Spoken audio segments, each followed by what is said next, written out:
અમદાવાદમાં સ્કૂલ વર્દીના વાહન ચાલકો માટે મહત્વના સમાચાર। શાળા શરૂ થતા પહેલા સ્કૂલ વાન ચાલકોએ પરમિટ લેવી આવશ્યક બનશે। સ્કૂલ વર્દી માટે ફક્ત ટ્રાન્સપોર્ટ વાહનોનો જ ઉપયોગ કરી શકાશે। નોન ટ્રાન્સપોર્ટ વાહનના ઉપયોગ સામે દંડની જોગવાઈ કરાઈ છે। આરટીઓ નિયમ અનુસાર જ સ્કૂલ વાનમાં વિદ્યાર્થીઓને બેસાડી શકાશે। ઓટો રિક્ષામાં 6 નાના બાળકો, વેનમાં 8 બાળકની ક્ષમતા।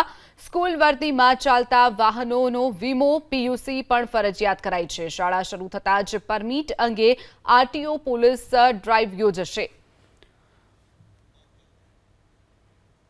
હાલ શાળાઓનું નવું સત્ર ચાલુ થઈ રહ્યું છે જૂન મહિનાથી। તો જેવું સત્ર ચાલુ થશે એ પહેલાં શિક્ષણ વિભાગ અને આરટીઓ ડિપાર્ટમેન્ટ દ્વારા એક ડ્રાઈવ ગોઠવવામાં આવશે।